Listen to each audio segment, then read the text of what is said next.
What's up, you beauties? Welcome to another episode of High and Wide Radio, episode 23, season 5. My name's Jim Icavone, and I'm joined by the one and only Jack Smith from his car for at least the first part of the show, CarCast. That's dedication right there, boys and girls. Take note.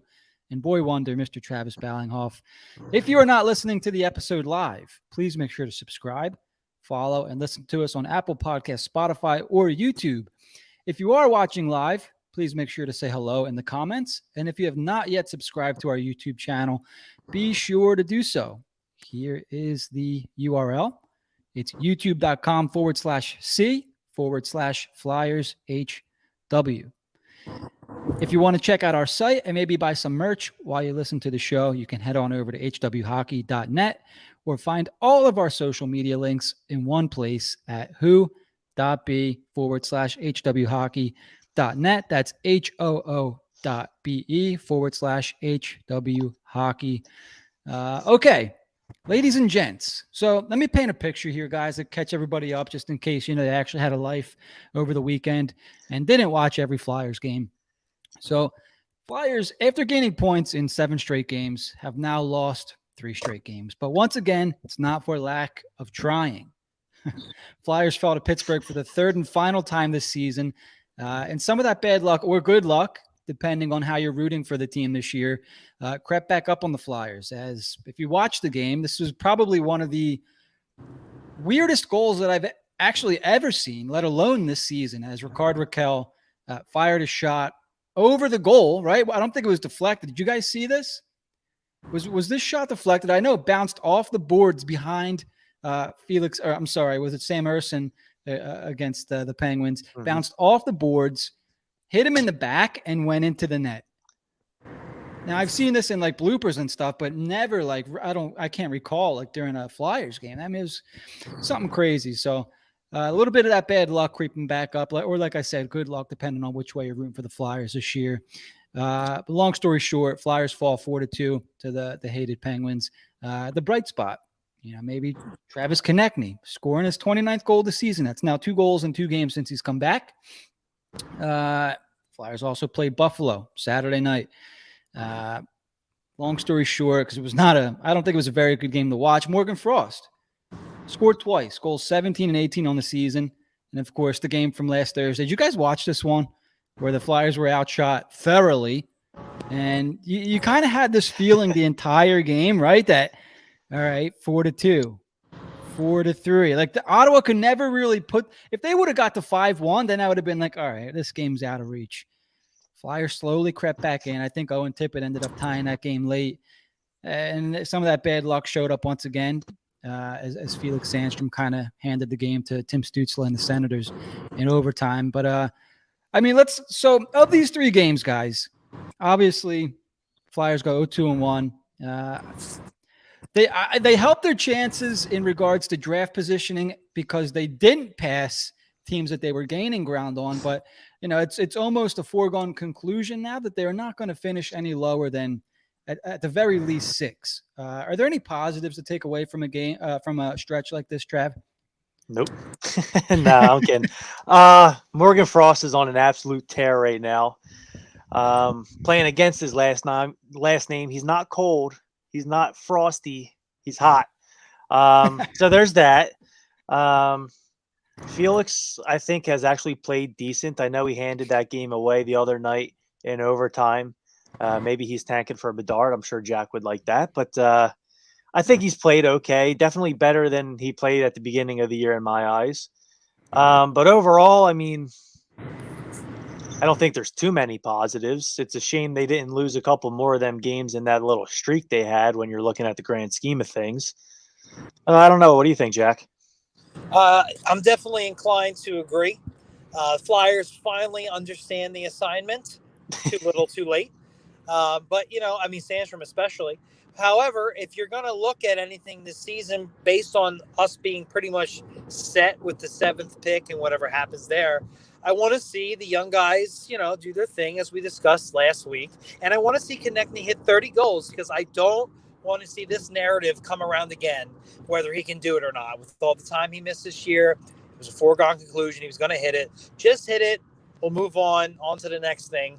And end of the day, I'm glad they haven't fallen any further back. I'll just take it for what it is. The one thing I will say is when they've gotten down 3-4 goals, it was dead in the water before half the game was over. This team, it's like never say die. And if they can carry that into next season when they actually try to make things matter and they do start to add to this team down the road and make it matter, I'm going to want that aspect from this team, as we're never out of a game.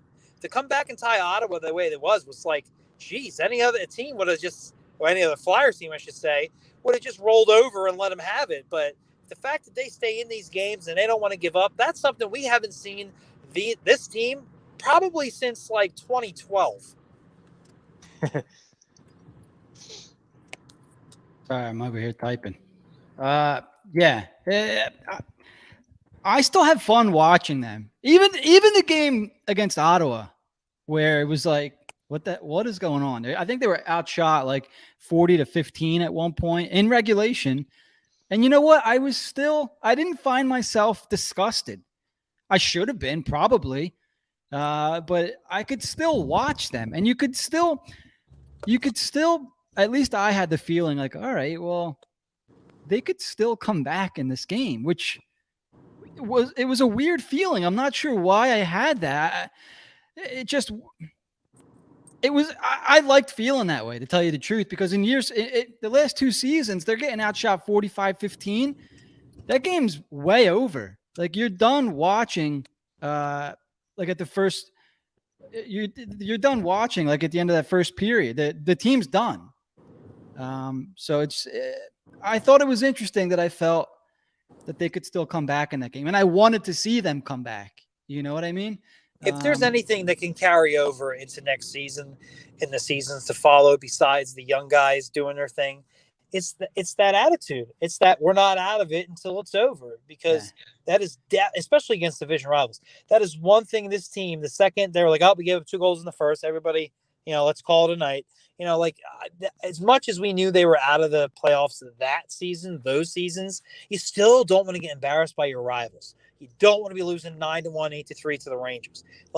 You can't let that happen. You set a precedent. There used to be a point in hockey, at least in Philly, where, okay, we're going to lose this game, but once you outscore us by too much, heads will roll.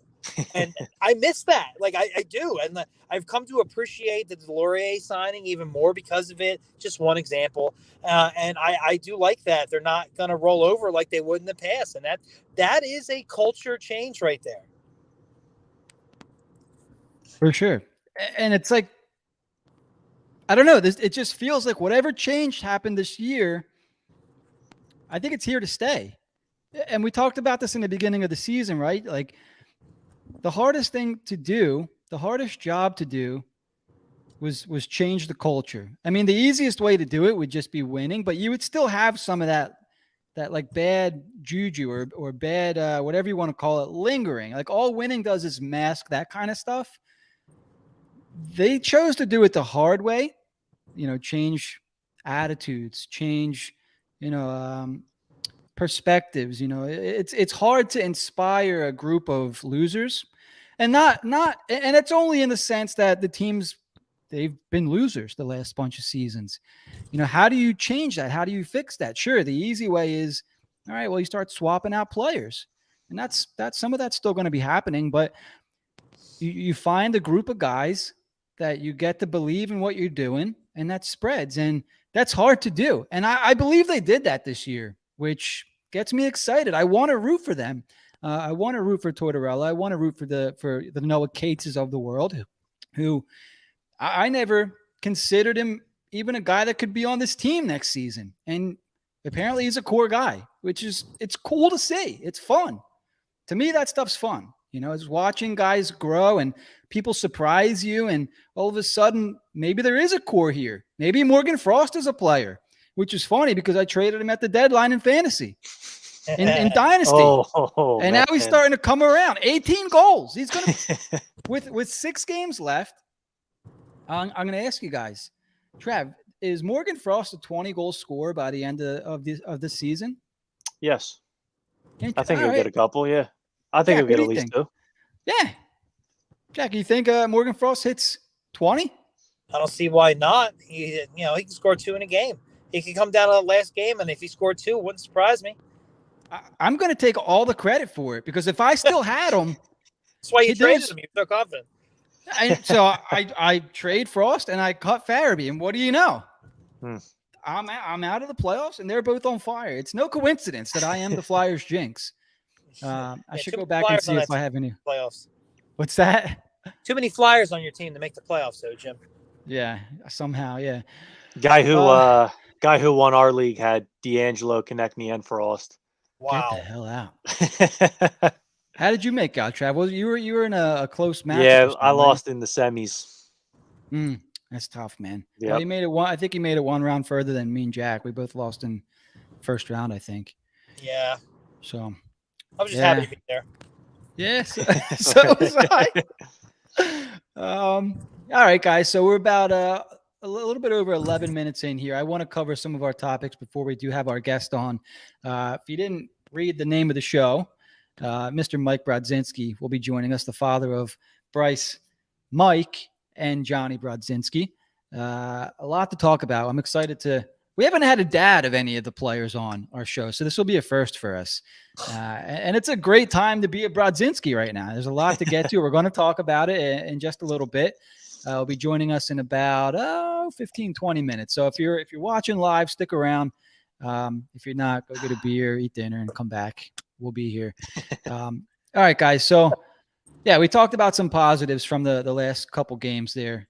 We talked Morgan Frost scored, it's a second 2-goal game, I think, in a week, which I think that's pretty significant for Frost, who, I've always thought of him as, all right, this guy's going to be a pass first guy. If he gets the confidence where, if he gets a taste for goal scoring, I wonder if he's a 20, 25 goal guy, and even if he puts up just 35 assists, that's really good play from if he's going to be a second line guy. That's second line center numbers right there. We were talking, I think, last week, can he be a third line guy, third line center? If he could put up 20, 25 goals, that's second line center right there, right? Oh, no doubt.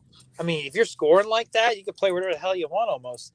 I don't expect that, but it is nice to see the confidence just oozing from him, which is definitely something we have not seen in the past. So if he can just keep this going, the main thing is rolling this into next season, not doing this just at the end of a foregone season, which we've seen a couple of guys do that. That's why I'm a little nervous.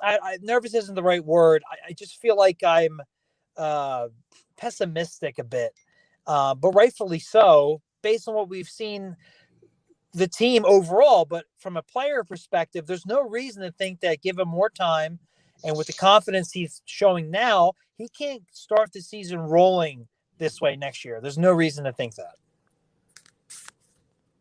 Travis, you with us? It's never been a talent issue with him or a skill issue with him. It's always just kind of, is he always there 100% of the night, 100% of the time, which in the past it hasn't been. I think we talked a little bit, maybe last week. I don't really remember if it was last week or 2 weeks ago, but he goes through these valleys in his game where you don't notice them sometimes, and there's other times where it really hasn't been an issue this year, but in the past he wasn't always moving his feet. And if he was able to fix those two things, there really isn't a reason why this guy can't be an elite player in this league when you just look at the raw skill and talent. So it looks like he's putting everything together right now. I think it's happening before our eyes, and I'm excited for that because I was a little bit skeptical, right? I'm one of the guys who I'm like, yeah, I still can't pencil Morgan Frost in for second, third line guy. I can't pencil him in for, a 2-3 year contract extension. This is how I am. You can have some holes in your game, but if you're going to be scoring goals, I'll take the goals, right? If you're going to be a four, like let's say like a Jake Voracek, you're going to score 10 goals a season with 40, 50 assists. the rest of your game better be pretty good. This is just my opinion, just because some people don't like this, but I'll value goals more than I do assists.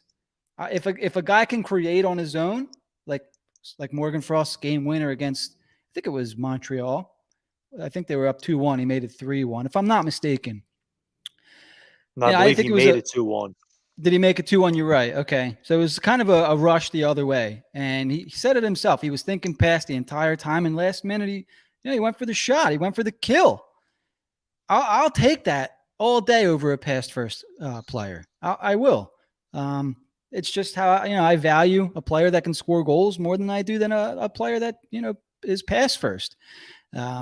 Say whatever you want about that, but I think I'll take goals and a couple holes in your game. Goals make up for the holes, in my opinion. So I heard that before. You heard that before? No, I never heard that one before. That's just me. But I'm excited for that. And then another player who came back from injury, Travis Konechny, now has 29 goals in just 54 games. Picked back up right where he left off. 56 points in 54 games with 6 games remaining. Who did I pose that first question to? Was it you, Trav? Let me ask Jack this time. Jack, does Travis Konechny finish the season as a point per game player? Say that again. I'm sorry. Yeah. Does Travis Konechny finish this season as a point per game player? I'm going to say 6 games left. Yes. Why not? I love it.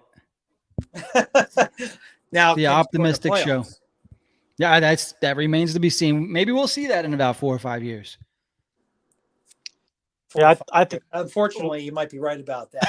I was going to say nobody got that or for what? Another team, but the point remains. Yeah, I mean, what more could you ask for Konechny this year? It's fortunate with the injuries, but if it was going to happen any year, it'd be this year because of where the team was supposed to finish. Yeah, for sure. Trav, your boy. You're a TK fan, aren't you? Big time. I think he gets it. Needs 1 goal to get 30. New career high already ever since he passed 24. That feels like forever ago. It's crazy how much time he's missed. But as far as the point per game, he's got 56 and 54. So as long as he doesn't go in a drought here, I think he gets it easy, actually. I hope so, too. I mean, they have some tougher games coming up, I think, this week. I got their schedule in front of me here. So this week they have St. Louis. Maybe he pots a couple there. Dallas is going to play the Flyers tough in Dallas. And then the Islanders, who are battling for a playoff position. Unfortunately, the Bruins on Easter. But if he does go through a small drought, he has the Columbus Blue Jackets and the Chicago Blackhawks to round off the season on the 11th and the 13th. Man, the season's done already. There's just about 1 week left, boys. I could see the Bruins kind of going NBA style, little load management here, a little bit. I hope so. If that's great for guys like Konechny and Frost, but it's if that's the game that's going to put them in 6th as opposed to 7th. Right. I don't know. Make sure you start Felix. Yeah. All right, boys. So we have about 20 minutes till our guest joins us. Let's get to our next couple topics here. So I want to talk a little bit about John Tortorella watching the game from the press box. Did you guys see this? Mm-hmm. And my initial thought was, and I think everybody thought this initially was, or you know what? Let me ask you guys, Trev, when you heard John Tortorella was going to watch the game from the press box, what were your initial thoughts? I actually didn't really think it was that strange. I didn't really think anything of it. Yeah. I just think he kind of wanted a different perspective. Yeah. Which I think is good because, I'm sure you're the same way. Like, we've watched games in the press box. We've watched games on TV, down low, in the corner, center ice. Like, you get a different perspective everywhere you watch a game at. So I actually really like the idea. I thought it was a positive thing, too. I thought it was actually a little weird when I first heard it. I'm like, this is the coach. It's still the regular season. Why is he watching it in the press box? That's kind of how my head kind of works a little bit. Now, Jack's back. Let's ask Jack. But, okay, There he is, handsome. All right, so we're talking Tortorella watching the game in the press box, Jack, and I want to know what you thought initially when you heard John Tortorella would be watching, I think it was the Ottawa game, in the press box, the head coach of the Philadelphia Flyers not watching the game behind the bench. What were your first thoughts?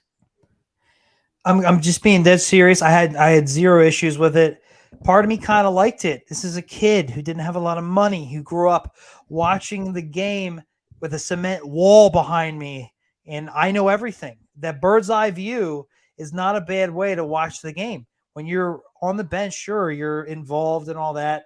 But when you watch from the GM perspective and you see little things and everything, I don't think it's perfect, but I don't have any issue with it. I don't want him doing it if they're like in a playoff race.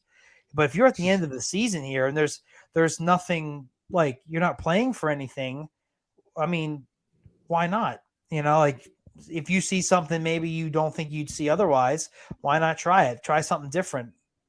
I don't understand why it bothers people. I just feel like you're still watching the game, you're still watching the players. It's just a different perspective, a different view, and you let a different coach see what he has. Let him run the bench for a little bit, and see something that you normally may not see. And when I see a coach like Tortorella, who's been around as long as he has, and he's spoken about how he's evolved with the game, where he was a little stubborn at first and realized he was wrong and evolved, I'm kind of for whatever the guy wants to do. Yeah.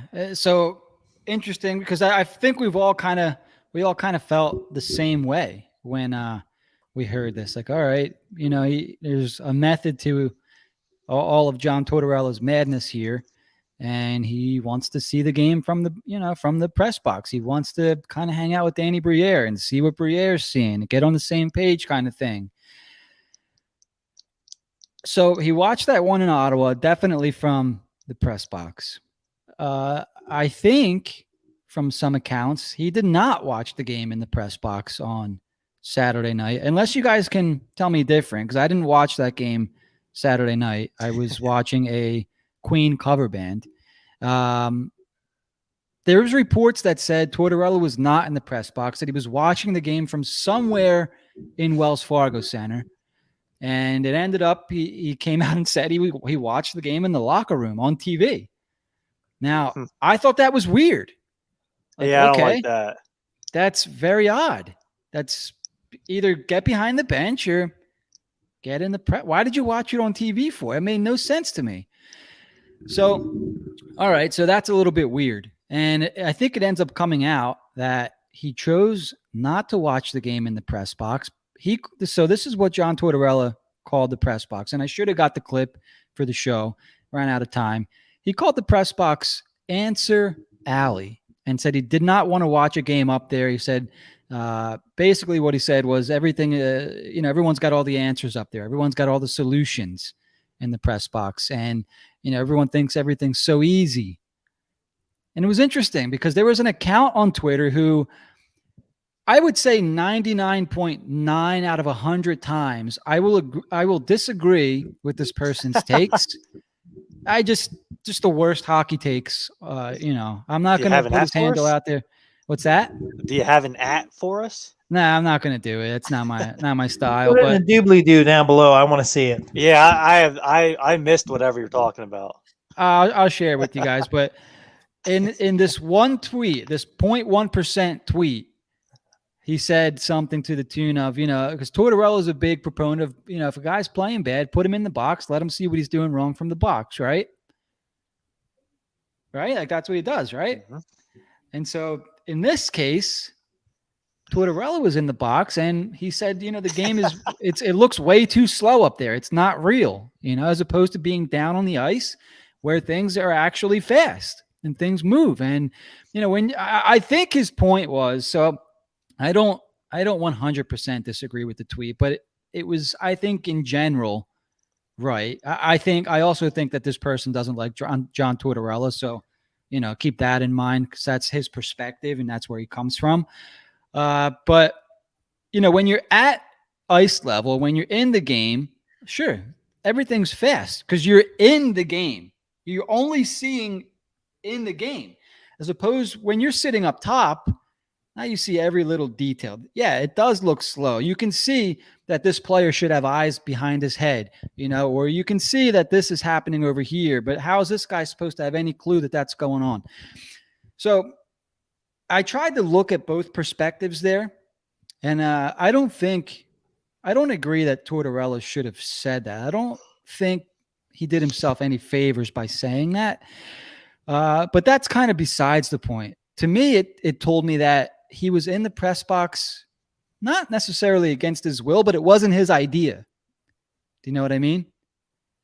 I kind of think maybe it was suggested to him, hey, watch the game up here with us. We want you to see what we're seeing. You know what I mean? Okay. It's kind of what I took from what he said the other day. And I just don't think it's a black and white thing as, if you watch it up here, answer out. I think he was just venting a little bit. I don't think everything should be like taken for, face value. He's a coach. He's been watching the game from the bench for how long? And in a lost season, he decides to take them up on their offer to watch from above and see what he sees. And he probably realized as a coach real quick that, like, yeah, this isn't for me. But go ahead. What I don't understand is, like, he does this, like, it's known he likes doing this in the preseason. Like, what did he just had like this epiphany right now rather than in the preseason, or when he was in Columbus doing it in the preseason, or New York or Tampa? Like, he never thought this before. That's where I'm a little confused. Why does he like somebody pissed him off? Yeah. It makes me think like how much was he really paying attention as compared to letting his assistant coach run the team? And, what are you looking for? Are you looking for from a team perspective? Or are you looking at certain players?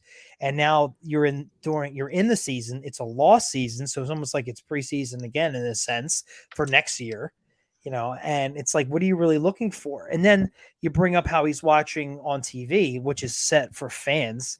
Like, that's not GMs or anything. That's fans. It's like, what are you going to see there? So is he just trying different things at this point? Like, like I said, it's a lost season. Like, if you're going to do this stuff, you don't do it next year. So I don't know what you're going to learn. I think anything being said from Tortorella right now should be taken with a bit of a grain of salt. It's definitely weird. Definitely don't remember hearing anything like this before. I'm gonna try not to read too much into it, to be honest. I'm gonna. You know how I am, Jack. Wow. So this is a guy with an ego, right? I mean, sure. He's got one of the.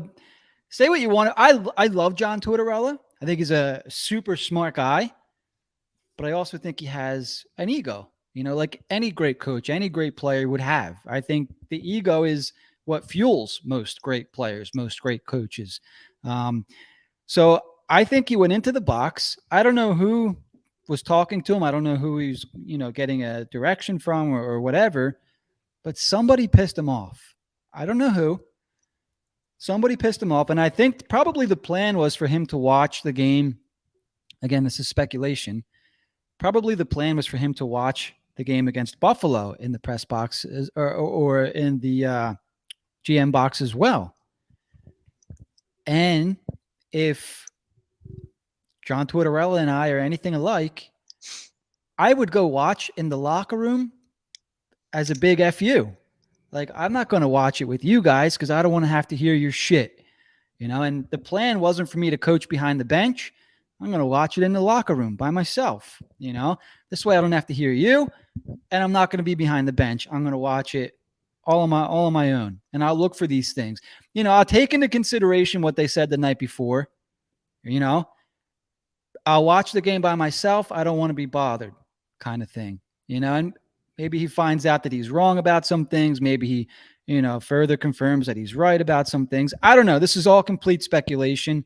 But if I'm going to try to read into some stuff, that's how I'm going to assume that things kind of happen here. There's something that went on Thursday night that Tortorella didn't appreciate or like, in my opinion. You know what, Jim? I think I'm sold. When I think about how he would watch during the preseason, how he came into this organization, which is pretty much a joke, and we got certain people in the front office who who are still here. And it's kind of like, yeah, it does make a lot of sense. It's like, what the hell are you saying that I'm not saying? Answer Ali. Why else would he say that? Who else would be talking to him? You really think he's going to talk about Briere like that? I'd be shocked. It's not the players who would commentate. No, it's going to be the other people who are always around that have helped drive this franchise into the ground. And when you brought up the FUs, I'm going to watch it on TV like a fan. I mean, if Tortorella's a hothead, to say the least, I can definitely see him doing something like that. And maybe, we're supposed to be getting more changes at the end of the offseason, or beginning of the offseason rather. So hopefully it has something to do with that, I guess. But if you go up there and you've been up there before, like Travis pointed out, and now you're saying, oh, it's Answer Alley, they got all the answers up there. Well, if we look at this front office before Tortorella, who else would he be talking about? Like, whatever they say, their way of doing things has been the way here for how long, no matter how bad things have gotten, and not much has changed. I mean, I'm not saying it's perfect, but where there's smoke, there's fire. And after what you just said, I see a lot of smoke.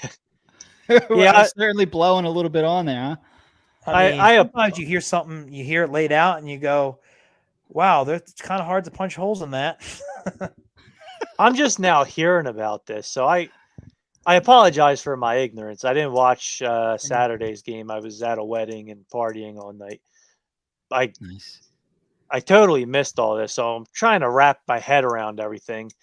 And I hate that he watched it in the locker room, but he probably watches the telecast version on the ride home. Or I guess it was a home game, but usually the coaches will watch it on the plane, on the bus, the TV version when they're on the road.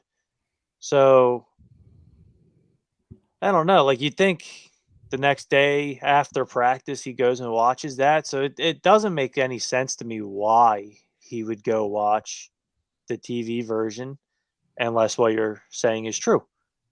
Well, that's where my mind goes, because it doesn't make sense. There had to be something that happened on Thursday, where he became passive aggressive, right?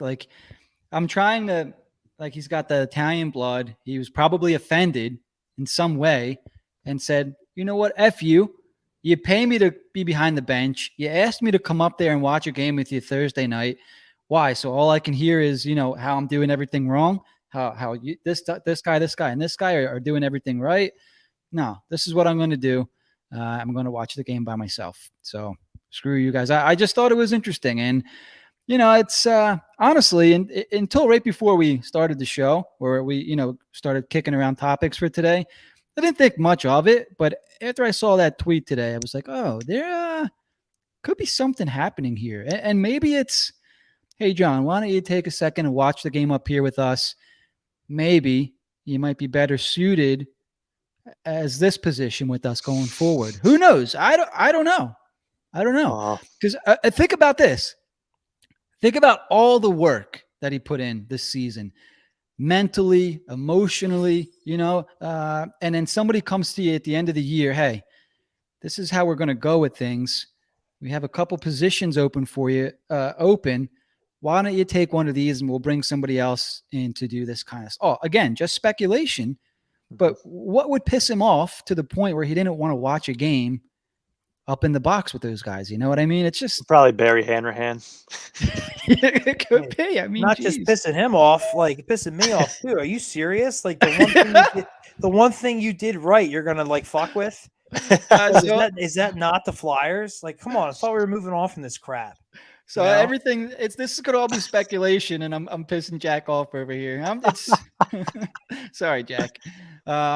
We do have good news though, and I don't want to delay any further because this man still participates, still plays hockey as a game tonight. Mr. Mike Brodzinski has joined the show. I think he's there. Mike, are you there? Yes, sir. Can you hear me? There he is. Absolutely, we can hear you. Yeah, thanks for hanging out. Do I got not something on here? You might have to put your video on. If not, you're coming in loud and clear though. All right. So it's a pretty good week, a pretty good month to be a Brodzinski boy. Your son, can you hear me? I got a little echo there. Yep. Okay. Your son Bryce scored a hat trick in the NCAA tournament, first round, 4 goals, 2 assists in the regionals, takes Minnesota to the Frozen Four.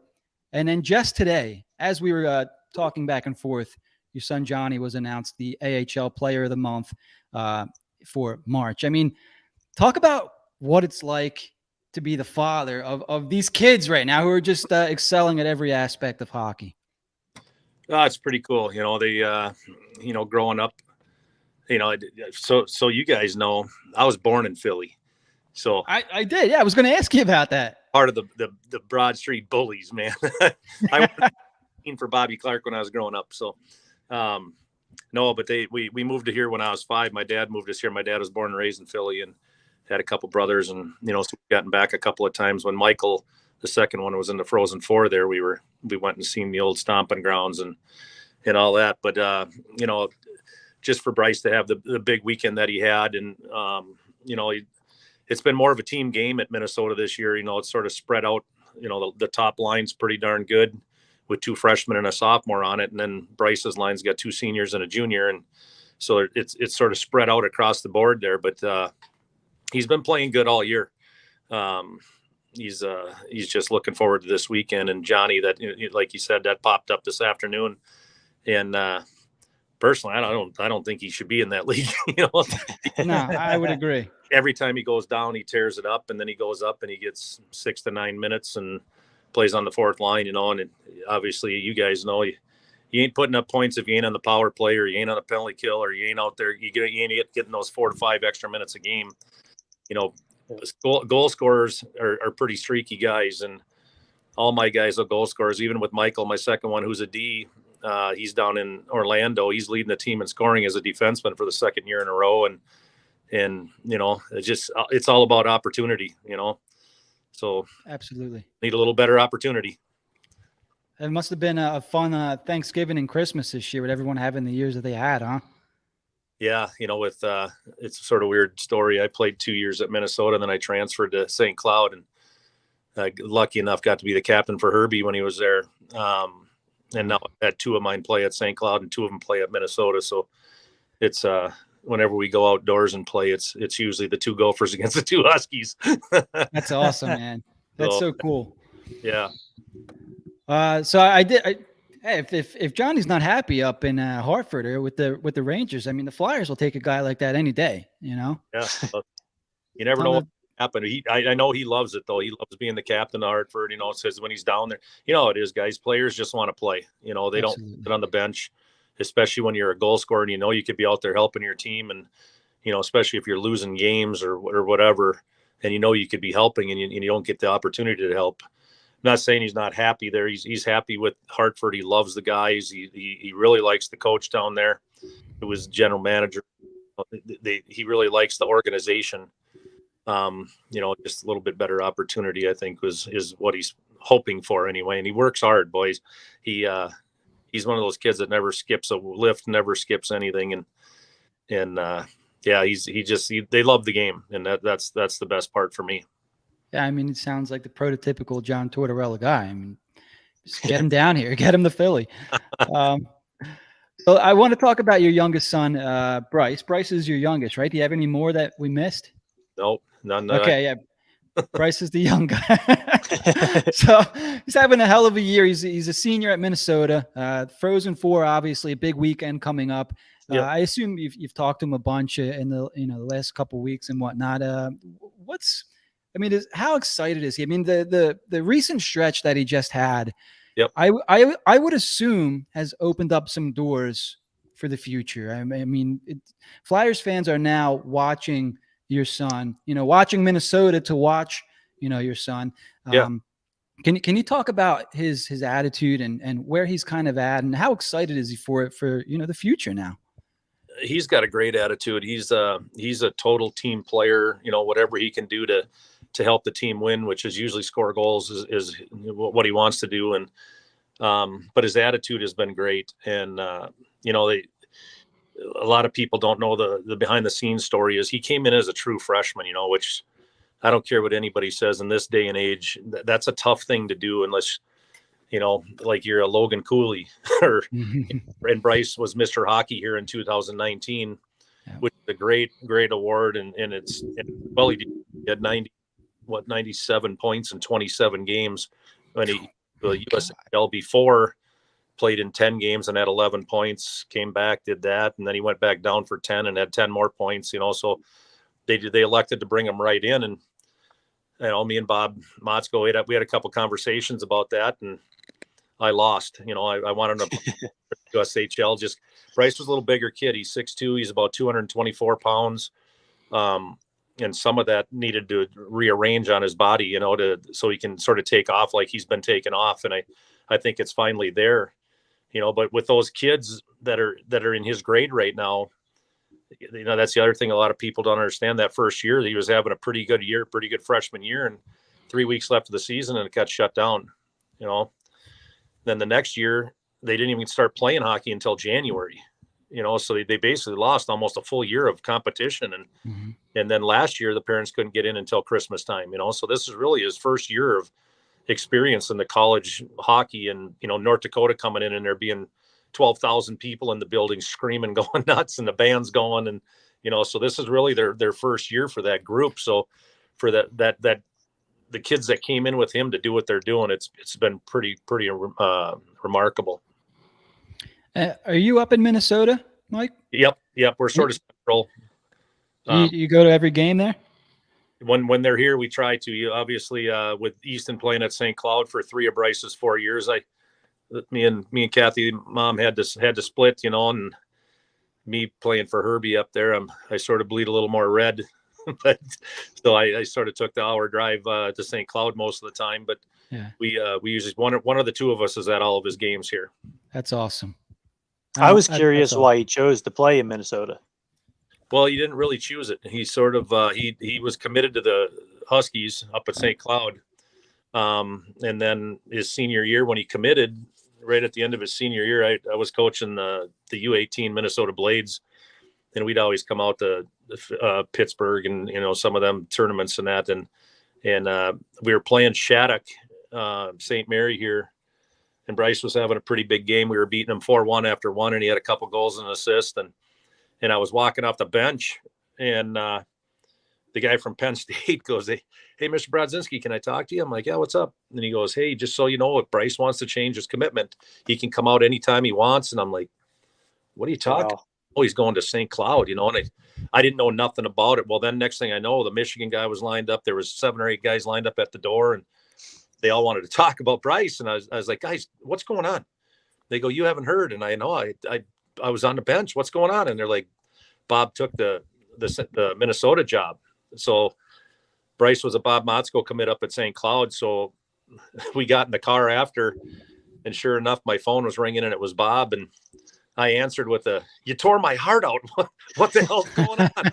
And he goes, yeah, I tore my own heart out, so it was a tough decision for him, but it was a great career move for him, and well, he deserved, and he's been one of my friends since I played at St. Cloud. He was the student coach my senior year when I was there with Herbie, and that's how he got his coach's start. He was Herbie's a student coach that year. So that's how I found out. So Bryce was actually supposed to be a Husky, but when Bob called him the day he made the move to Minnesota. He called Bryce was his first call, and he told him he wanted him to come with him. So that's how it all happened. That's awesome. That's amazing. Yeah. They almost faced off in the second round. I think it was this year, correct? Yeah. But it was Boston University took out Cloud State. Yeah. That'd have been a fun one. Yeah. Well, now we got so. Yeah. A couple of Flyers prospects there. It's the battle of the Flyers prospects with Bryce against Devin Kaplan and Jay O'Brien over there. Yeah. Do those guys talk? Yeah, but Bryce has been to a few of their development camps. Good and bad is we heard Chuck was in about a month ago, and now Chuck's not there now. So we really haven't heard anything what's going on, and I don't expect to until obviously the season's over now. Yeah, we'll see what happens at the end of the year. I don't know if you can talk about this, but was there a plan for Bryce to get to the Flyers this year? they were definitely in talking to him, Hextall, and there's guys in talking to him and making sure he was doing the right things, and they obviously told him he was playing the game the right way, and they liked his development from last year to this year, and from development camp to development camp, they really liked his development so far, and he's actually slimmed down a little bit. I think he lost like 7 pounds, since he's been a freshman, and I think it went to other areas, and it's muscle now instead of the. Well, you can definitely. He looks like a bull out there. Yeah. Yeah, he's definitely looks big and strong, which these guys know. Those are the kind of guys I like to watch, the big and strong guys. Yeah, I mean, what a tournament so far for Bryce. Let's talk about Johnny a little bit. AHL Player of the Month. He should be in the NHL. There's an NHL team that could use a Johnny Brodzinski on their team. What have you talked to him today? I mean, what does that accomplishment mean to your son Johnny? Yeah, he obviously mom texted him. I texted him. His wife's mom and dad both texted him, and it's awesome. Yeah, we have sort of a group text for grandparents, and then we have a group. We have sorry about that.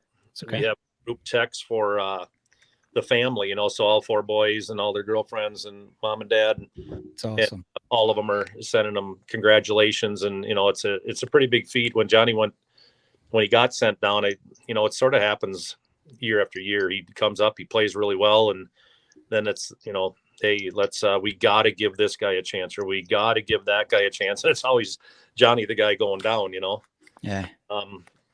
But he told me, and this is one of the greatest lines one of my kids have ever said. He was going down, and he goes, "You know what, Dad? I just like playing. I like being the captain."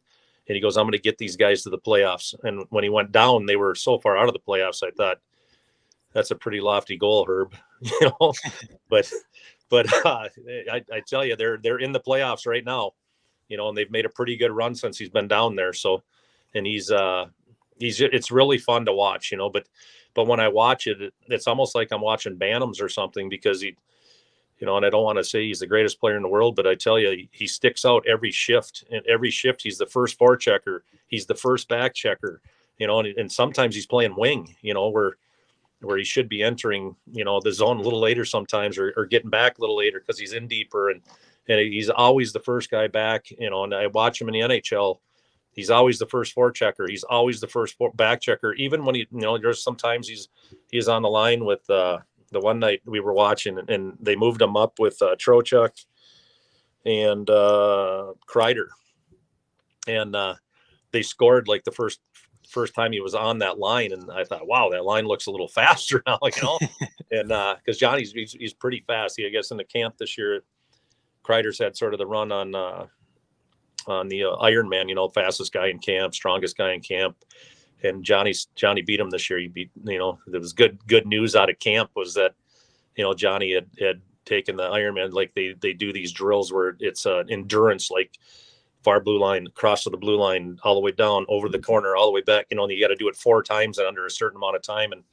And Kreider's like a specimen, he's and Johnny finally beat him by a few seconds.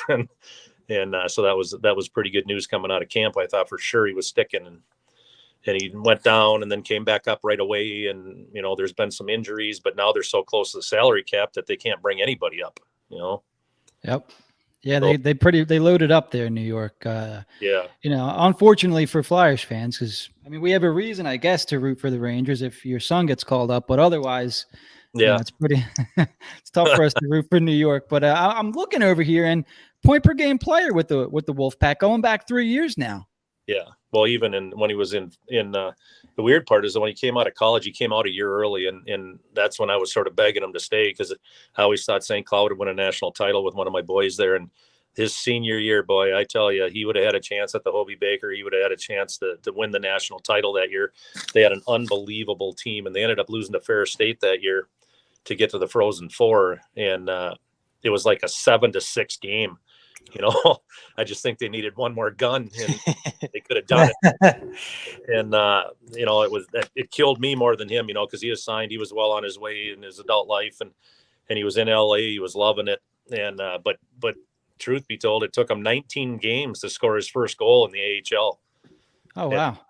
then after that, he sort of took off. He sort of figured it out and figured out the speed and sort of the physicalness part of it. That you have to college you can get away with not finishing your checks. Pro, I don't care if it's in the AHL or NHL, you got to finish your checks. You got to at least go through the hands and be a little bit more physical. College, there's you take penalties in college, you lose those games. And I think Johnny only had 7 or 8 penalties in 3 years of college, so it took him a little bit of time to get used to the physical and the board play. Because when they brought him up, he was a wing, in the last couple of years, all of a sudden, mysteriously, he's a center, but good as he can play both, and he can play left wing too. So it doesn't really matter where you plug him in there.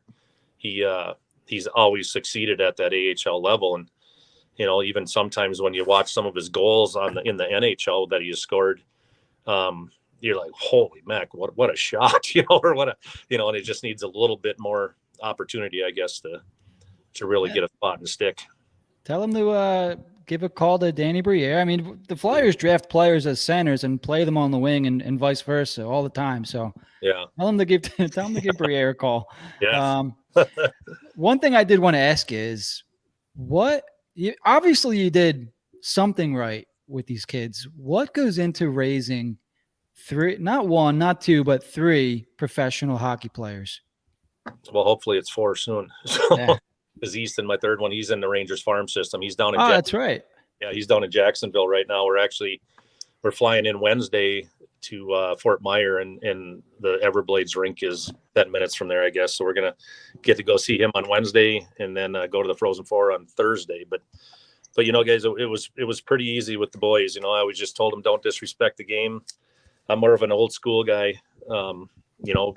Every time you touch that ice, you got to act like it's your last shift. And I always told them, and this is sort of crazy because everybody goes, you're nuts, but I just said, hey, if you don't get a scoring chance every shift, that's a wasted shift. And so they sort of prided themselves on that. And I tell you, if you think about it, if you think the game that way, you sort of can coach them in a different way. Like, what should you have done to get a scoring chance there? And, if the right play is to move it because you're going to get it back. Give it up early to get it back late, and you're the one getting the scoring chance. So we always just taught them to don't disrespect the game, play the game the right way. And they were sort of lucky over here where we ended up in Blaine. We have 8 rinks under one roof here. It's called the National Sports Center, the Super Rink, we call it. And, like Nick Bukestad, him and Johnny played with each other since they were 5 years old. So there's been a ton of good players that they got to play with too, that are where we could run a squirt practice like a peewee practice, or we could run a peewee practice like a Bantam practice. And not just my boys, but all the kids around the area flourished, and there's a ton of Division I kids that have come out of this little town of Blaine here in Minnesota. That's awesome.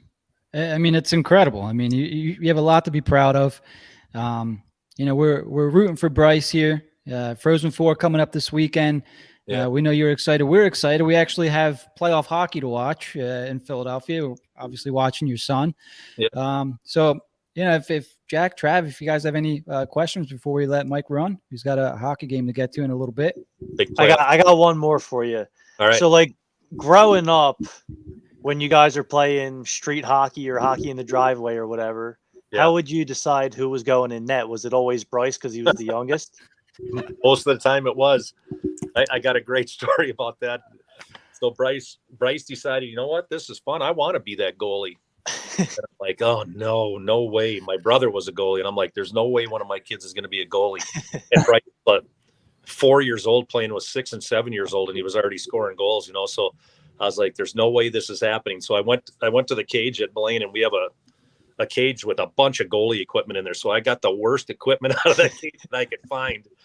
And I took the boys it's called Happy Acres here. We have 3 outside rinks with a huge skating pond, but Blaine youth hockey, we have 9 pull tab sites. So we bought our own Zamboni and then donated it to the city. So the city runs a Zamboni once a day. So we got Bryce out there in this equipment, and I said, hey, Johnny and Michael, I brought him over, and I said, hey guys, make sure that you're putting him on Bryce, hit him in the ribs. Don't hit him in the neck or nothing. Just hit him in the ribs. And he's got a really terrible chest protector on. And came down, a couple saves, and he thought he was cool. And Johnny came down and drilled him right in the ribs, and down he went. And all of a sudden he's like, "Oh my God, what, Dad? Wait!"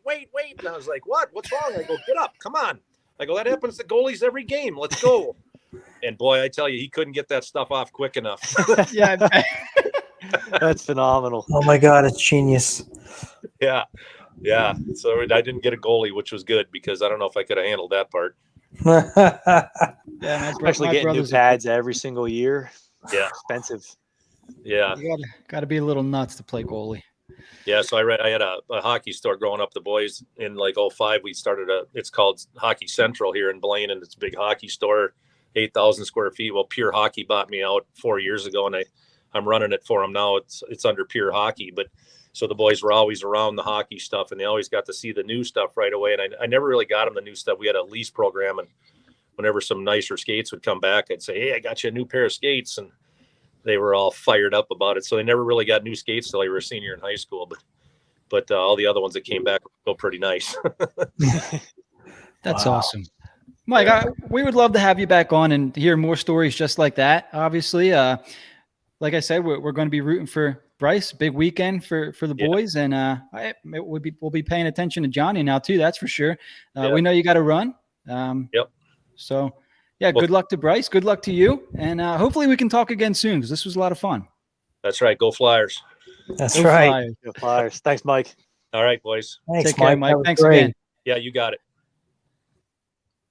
All right, there he is, Papa Brodzinski. That was awesome. I would love to hear more childhood stories. Unfortunately, we only had a very short amount of time with Mike for tonight, but I did want to get him on. So maybe we can get him back on in the future. Maybe we'll be talking about a championship victory for Bryce. So pretty cool. Different perspective. Usually if we get a player on or we'll get somebody from the media on, we actually got the father of a Flyers prospect to come on. So that was fun. It was a little He bit was more pretty lighthearted. good, man. Yeah. I could have kept listening to him talk, and it didn't even have to be stories. The way he was breaking down his son's playing time with where the team was at and the salary cap, I'm like, is he an insider or the father? Like, this is great. What was cool is I did notice that he was born in Philadelphia, and before I could even ask him that, he made a point to let us know right away. And I would have liked to have known a little bit more about that, but look out for part 2 of Mike Brodzinski on HW Radio. So very cool to get him on. Just about 9 o'clock. Did you want to touch on prospects real quick, guys, before we wrap up? I don't know if we can beat Sure. Brodzinski, but we can try. That's for damn sure. So as we talked about, he's lighting it up in the NCAA tournament.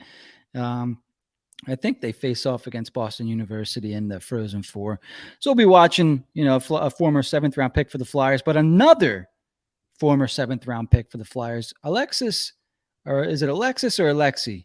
Alexis. Alexis. He's from Montreal, so he's got the French to him. Alexis Gendron. Trev, is that right? I'm not sure. Or is it Gendron? I can't pronounce it either. Let's go with Gendron. Jim's not asking me for a reason because I can barely say the American name. I can't pronounce it This will either. probably be the case where you get it right too, Jack. You want to take a shot at it? Yeah. If my phone wasn't dead, I want to read it before I just, All my right. phone died. So maybe next week. I All don't want right. another player on my team I've been building of messed up names. You could have one in the prospect pool, one with the Phantoms for this one. So, anyways, Gendron, 55 goals this past season, and it's in the QMJHL, but 55 goals is 55 goals, and he was traded, I think, mid-season in December. He had 22 goals in 29 games for Blaine. I can't pronounce the second word. It's like I'm not even going to try, but he was traded midway through the year. Scored 33 goals in 34 games for the Gatineau Olympiques. Isn't that the team that Giroux played for when he was down there? So 33 goals, 34 games for a total of 55 goals on the season, I believe, in just 63 games. Now, not going to blow this kid up, not going to make a huge deal, but 55 goals, it's 55 goals, right, guys? You're talking about a 7th round pick. I'll take 25 goals. Like, this is exactly what you want to hear. It's a dart throw. So, yeah, you see these kind of stats. It's like, wait, he was drafted where?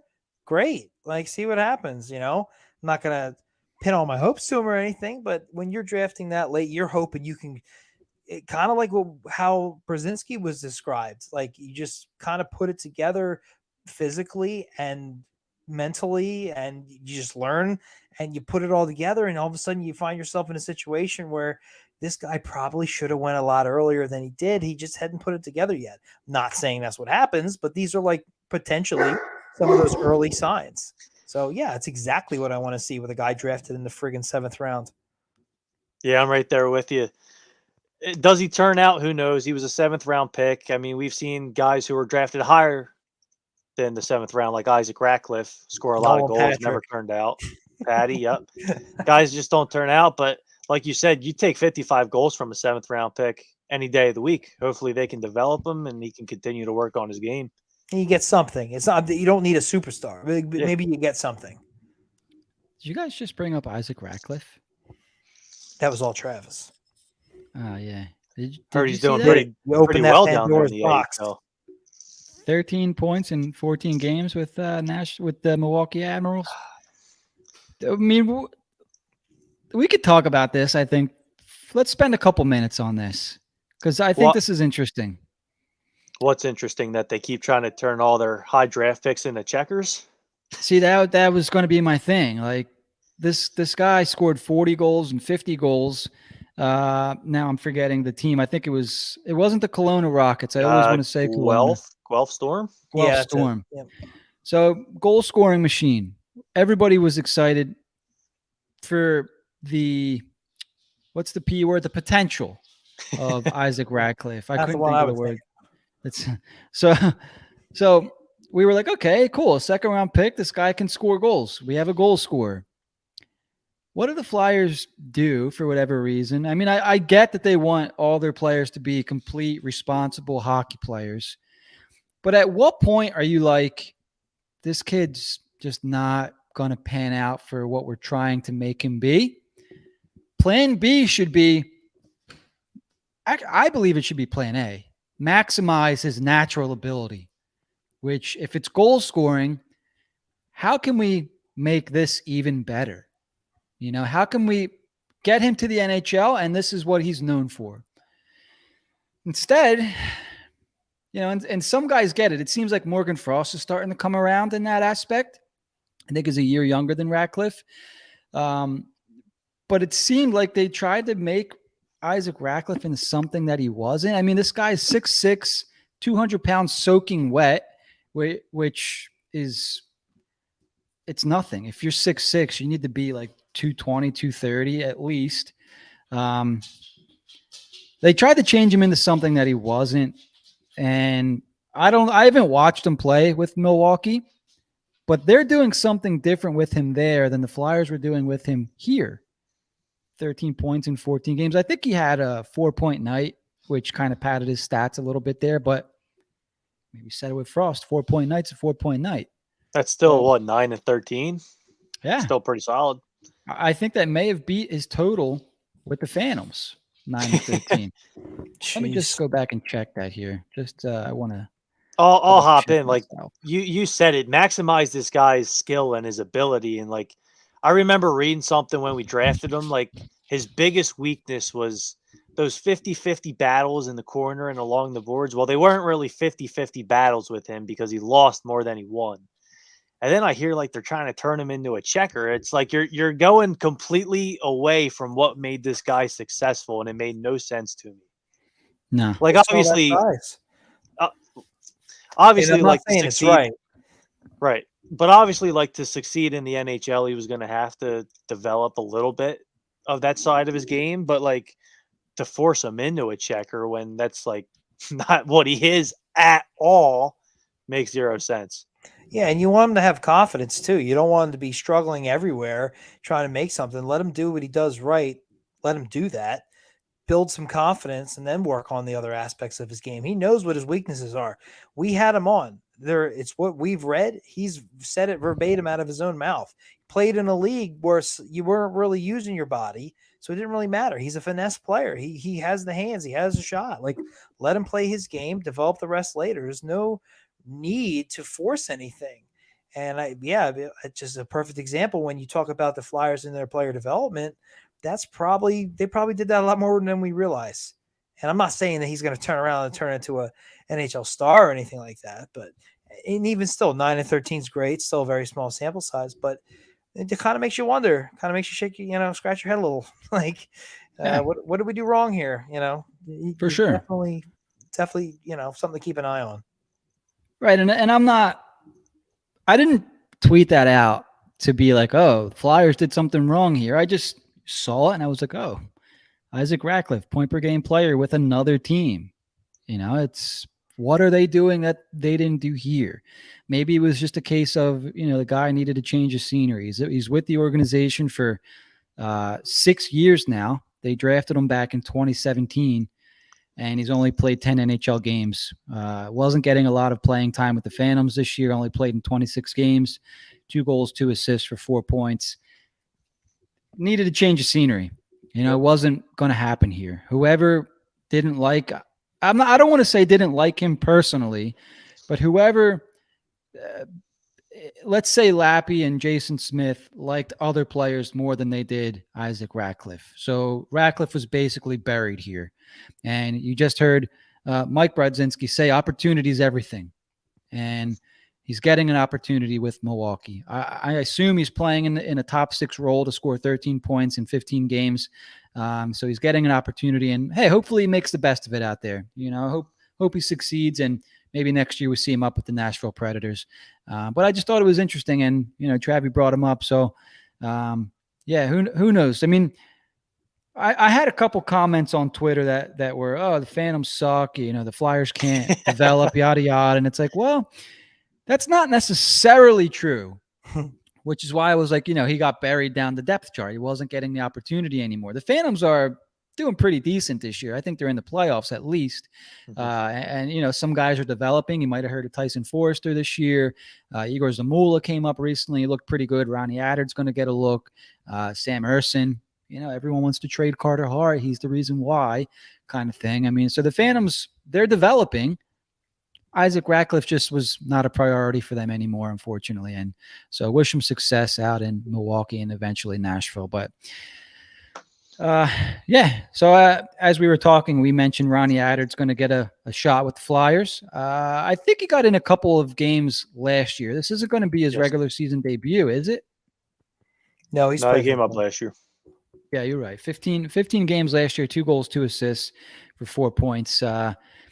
This is another guy that looked confident to me in camp, at least during interviews. He kind of reminded me of did you guys watch Remember the Titans? You ever see that movie? A long time ago, but yeah. Didn't they get a quarterback? They called him Sunshine or something like that. Now Attard's from Michigan, but he just exudes like positivity. Like this guy's got a smile on his face 24/7. Very confident. I'm going to say borderline cocky, but in a good way. I think you need to be a little cocky. I don't want to say it's arrogance, but he's very confident. I'll say that. Confident in a good way, not confident in somebody needs to put this guy on his butt once or twice kind of thing. I'm excited to see what Ronnie Attard can do. Former third round pick, 72 overall in 2019. Are you guys expecting anything out of Ronnie Attard going forward? We'll start with Jack here. I just want to see what he did last year, except for a little bit better. There was definitely games he didn't look out of place. There was games he looked good, and there was games he kind of disappeared a little bit, and even a couple of times had a couple of big, mistakes. I think he just do his best to limit that and show that he can play consistently in some capacity at the NHL level. It's very small sample size, but like we just said, opportunity is key. That would be great. He definitely looked pretty strong at some points. A lot of people are pretty high on him. Everybody's corrected their saying of the name. It's no longer Attard. So that tells you right there that we like him because everybody's saying his name right now. So, it's just another prospect. I'm excited to see what he can do and how he can, just help out the team and see where we go from there. I think that pretty much mirrors the way I feel too. Trav, you have anything in there you want to add? Yeah, I like him a lot. You mentioned he played last year. That first game was one of the worst games I've ever seen play, and it's to be expected. He's a rookie defenseman. He shouldn't be criticized too much for it, but it was a rough game, and he had a couple rough games after that. But I think you said he played 15 games, like somewhere in the middle there. Like it was just flip of a switch, and he started like dominating on that third pair. And we'll see if he can do that this time around. It sounds like he's been really good with the Phantoms this year, but big right shot defenseman, can skate, got a bomb of a shot. Really good friends with Wade Allison. This is probably the guy I'm highest on out of all the defensemen they have in the system. Wow. And I hope he has a good little stretch run here. I don't know how many games he's going to get. I don't know if Risto's done for the year. Maybe they're just calling him up for the week. They send him back down for the weekend. But I hope he has a really good showing here because I'd like to see him in the lineup opening night next year. I wonder if that's a possibility. So he's 24 years old. He just turned 24 on March 20th. So he's a young 24. But he's starting to get to that age as a defenseman where, the NHL is not too far off. Like he's going to be a regular. He should be a regular pretty soon. I think he's going to be fighting for a spot potentially next season for sure. He right? was one of the last cuts this year. Yeah. So it'd be interesting to see. Maybe he can come up and show out a little bit. And then obviously the Phantom season's winding down as well. Maybe, has a good playoffs. He's got 30 points in 64 games down in Lehigh this year, 11 goals and 19 assists. So, pretty solid defensive numbers, pretty solid offensive numbers as a defenseman down there. He's +9 as well. So getting it done on the defensive end. Right-handed shot, the all coveted big right-handed defenseman, right-handed shot. 6'3", 208. That's what he's listed as. I don't know if that's correct or not. I think he's pretty big. Yeah, he's a big dude. 208 seems a little bit on the light side to me. But yeah, I think this is another kid where, he comes up and plays well. I don't think it's fluky. I think he's got to play a full NHL season and there's going to be ups and downs. But I don't think we're too far off from seeing a regular in Ronnie Attard. So exciting stuff there. Hopefully he does well with his time with the Flyers. As I said earlier, only 6 games left, and who knows how many games he's going to get in there. But anything we missed tonight, guys, that you'd like to add in before we wrap up this week's episode? Well, we kind of talked about a failed prospect, Isaac Ratcliffe, scoring a lot of points down in the AHL. Phil Myers with the overtime winner a couple of nights ago in Syracuse. Couldn't crack the Lightning's team. He's still playing in the minors. They're doing well. I think he's doing well down there, but I think we all kind of expected him to be a good player in the NHL, not the AHL. Saw that yesterday or 2 days ago. We still have officially lost that trade. It's official. Oh yeah. 27 points in 46 games for Myers with the Syracuse Crunch. 7 goals, 20 assists. Pretty good season. That's good for me because he's on my dynasty team, just taking up a spot on my roster. Signed for 2 more seasons. So, Phil, if you could really pick things up, that'd be great. One thing I'm kind of curious about there is like he has like good advanced metrics in the NHL. Like you'd think someone like Arizona or someone even like a team like Tampa who is big on that kind of stuff. You'd think they'd like give him an extended run. I'm kind of wondering if he's buried down there for salary reasons. I'm looking up his salary. I didn't even cut you off there, but I think he might be down there for salary reasons. 3 mil cap hit. Is that what it is? Might be 2.550. So next season it's 1.4. So maybe they bring him back up for that. But that's a pretty hefty cap hit for. I mean, I guess it is for a bottom pair guy. Well, a team like Tampa, who's losing players left and right to their cup runs. Yeah, it's true. Yeah. I guess you're paying Vasilevsky 9.5, Victor Hedman 7.8, Kucherov 9.5, Stamkos 9.5, and all of a sudden it's tough to find 2.5 for a bottom pair D. Not if you're on the Flyers though. You can find 2.5 for a bottom pair guy easily. Oh yeah, contract ends after this season. Yeah, good pickup right there, Trav. Yeah, hopefully things change for Phil going forwards because I could use him. Could use him on my fantasy team. Anything else, guys? Shout out to the legend Steve Coates. We didn't touch on that. Yeah, new jerseys. I mean, what are we doing here, James? Oh man, see, there were so many topics to get to tonight. Flyers. We're gonna talk about it next week. Let's talk about that next week. Yeah, because I'm sure by then there'll be a new.